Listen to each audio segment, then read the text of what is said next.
Welcome to our YouTube channel Rupa Naveen Vlogs.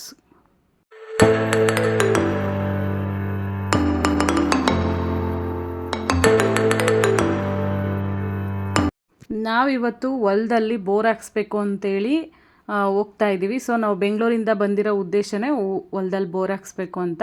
So ಅದಕ್ಕೂ ಮುಂಚೆ ನಮ್ಮ ಮಂದೇವ್ರುಗಳಿದ್ದಾವಲ್ಲ, ಊರಲ್ಲಿ ಮಧ್ಯಮ ದೇವರಿದೆ ಮತ್ತು ಭೂತಪ್ಪ ಇದೆ. ಆ ದೇವ್ರಿಗೆ ಎರಡಕ್ಕೂ ಪೂಜೆ ಮಾಡಿಸ್ಕೊಂಡು ಇವಾಗ ನಾವು ಬಂದ್ವಿ. ಆಲ್ರೆಡಿ ಬೋರ್ ಕೊರೆಯೋ ಲಾರಿಗಳೆಲ್ಲ ಬಂದಿದ್ವು. ನೀನೇ ಫಸ್ಟ್ ನೋಡಿದ್ದು?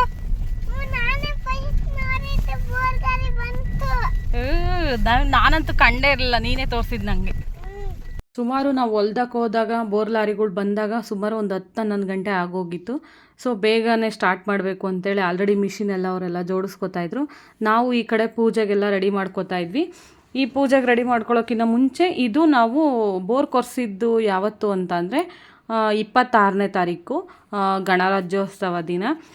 ಅದೇ ದಿನ 11 ಗಂಟೆಗೆ ನಾವಿಲ್ಲಿ ಕೊರೆಸಿದ್ದು. ಅದಕ್ಕೂ ಮುಂಚೆ ಈಗ ಬೋರ್ ಪಾಯಿಂಟ್ ಮಾಡಿರ್ತಾರಲ್ವ, ಸೊ ನಾವು ಅಲ್ಲಿಗೆ ಹೋಗಿ ಬೆಳಗ್ಗೆ 5:30 ಗಂಟೆ ಟೈಮಲ್ಲಿ ಬ್ರಾಹ್ಮಿ ಮುಹೂರ್ತದಲ್ಲಿ ಪಾಯಿಂಟ್ ಮಾಡಿರ್ತಾರಲ್ವ, ಆ ಜಾಗದಲ್ಲಿ ನಾವೆಲ್ಲರೂ ಸೇರಿಕೊಂಡು ಮಾರ್ನಿಂಗೇ ಬಂದು ಪೂಜೆ ಮಾಡಿದ್ವಿ.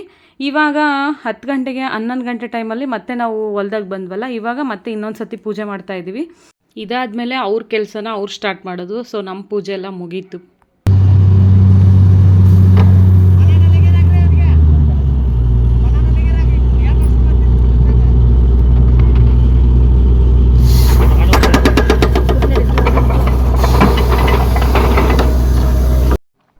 ಅವ್ರ ಕೆಲಸ ಶುರು ಮಾಡಿದ್ರು.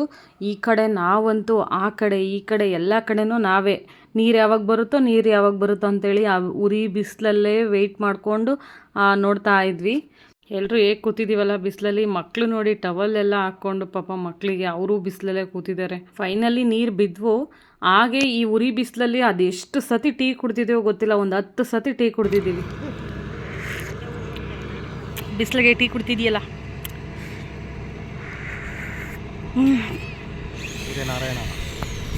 ಅದು ಬಿಸಿ, ಇದು ಬಿಸಿ.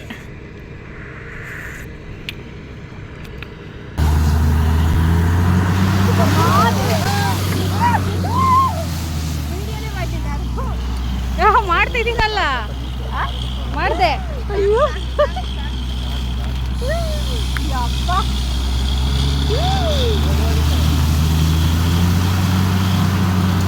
ನೋಡಿದ್ರಲ್ಲ ನೀರು ಹೇಗೆ ಬರ್ತಿದೆ ಅಂದರೆ ಆ ಸೌಂಡು ಒಳ್ಳೆ ಬಸ್ಸು ಝು ಅಂತ ಹೋದಂಗಿದೆ. ನಮ್ಮ ಮನೇಲಂತೂ ನಮ್ಮ ಫ್ಯಾಮಿಲಿಯವ್ರಿಗೆ ಇಡೀ ಫ್ಯಾಮಿಲಿಗೇ ನೀರು ಬಿದ್ದಿರೋದು ಖುಷಿ ಆಗ್ತಿದೆ.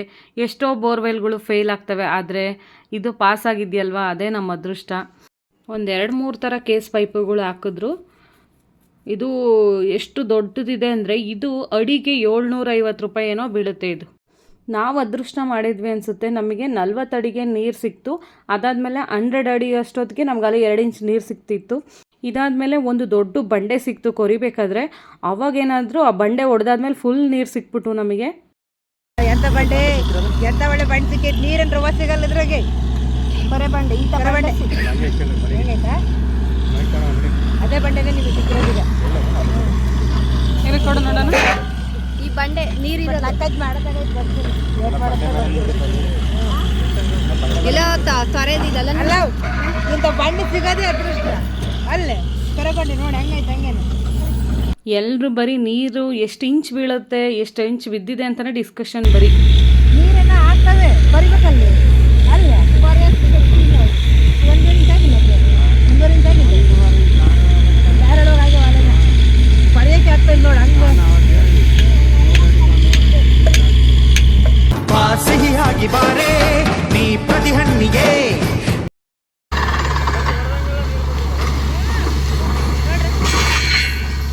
ನಮ್ಮ ಬೋರ್ವೆಲ್ಲಲ್ಲಿ 3 ಥರ ನೀರು ಬಂದವು. ಅದರಲ್ಲಿ ಇದು ಪಿಂಕ್ ಕಲರ್ ಟೈಪ್ ನೀರು ಬರ್ತಾ ಇದೆ. ಎಷ್ಟು ಚೆನ್ನಾಗಿದೆ ಅಲ್ಲ ಪಿಂಕ್ ಕಲರ್ ನೀರು. ನೀರು ಬರ್ತಾ ಫೋರ್ಸ್ಫುಲಿ ಜಾಸ್ತಿ ನೀರು ಬರ್ತಾ ಇತ್ತಾ.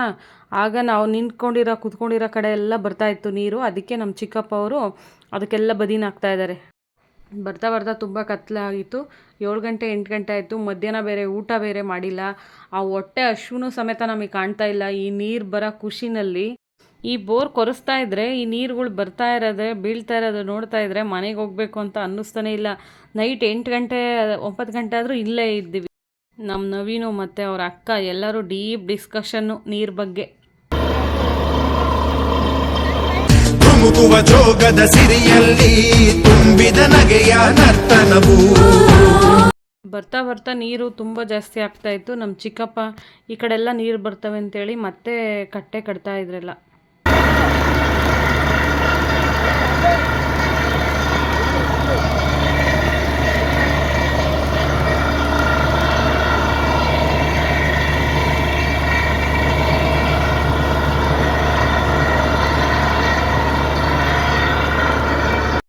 ನಮ್ಮ ಗಾನವಿ ಅಂತೂ ಅಲ್ಲಿ ನೀರು ಬೀಳ್ತಾ ಇರೋದಕ್ಕೆ ಇವಳು ಅಗ್ಲೆಲ್ಲ ಹೋಗಿ ನೀರಲ್ಲಿ ಮಣ್ಣಲ್ಲಿ ಆಟ ಆಡೋಕ್ಕೆ ನೀರು ಅಗ್ಲೆಲ್ಲ ಕೈಯಲ್ಲಿ ತುಂಬಿಕೊಂಡು ಮೇಲಿಂದ ಬಿಡ್ತಾ ಇದ್ಲು. ಅವಳ್ದೊಂಥರ ಖುಷಿ ನೀರಲ್ಲಿ ಆಟ ಆಡೋದು.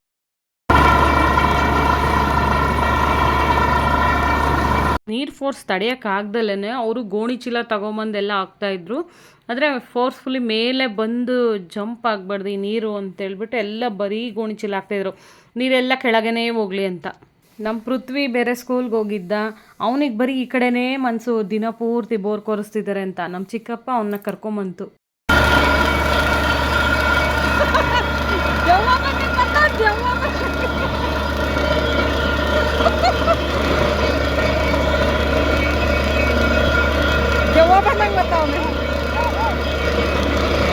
ಇಷ್ಟೊತ್ತು ಗಾನವಿ ಆಟ ಆಡಿದ್ದಾಯಿತು. ಇವಾಗ ಗಾನವಿ ಪೃಥ್ವಿ ಇಬ್ಬರು ಸೇರ್ಕೊಂಡು ಆಟ ಆಡ್ತಾ ಇದ್ದಾರೆ. ಇವರಿಬ್ಬರು ಹಿಂಗೆ ಹೆಜ್ಜೆ ಮೇಲೆ ಹೆಜ್ಜೆ ಇಟ್ಕೊಂಡು ಹೋಗ್ತಾ ಇರೋದು ನೋಡ್ತಾ ಇದ್ದರೆ ಏನನ್ಸುತ್ತೆ ಅಂದರೆ ಇವರಿಬ್ಬರು ಮಾವ ಸೊಸೆ. ಸೊ ಯಾವ ಹಾಡು ನೆನಪಾಗುತ್ತೆ ಅಂದರೆ, ಸಪ್ತಪದಿ ಇದು ಸಪ್ತಪದಿ, ಇದು 7 ಹೆಜ್ಜೆಗಳ ಸಂಬಂಧ.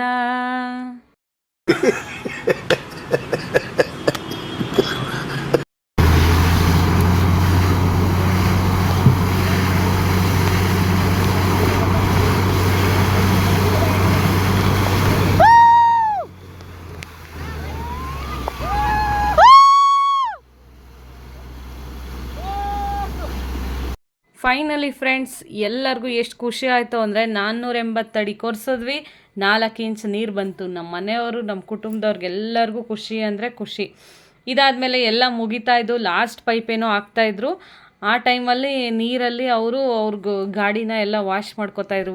ನೀರಿನ್ನೇನು ವೇಸ್ಟ್ ಮಾಡೋದು ಅಂತ ಹೇಳ್ಬಿಟ್ಟು ಎಲ್ಲ ವಾಶ್ ಮಾಡ್ಕೋತಾಯಿದ್ರು.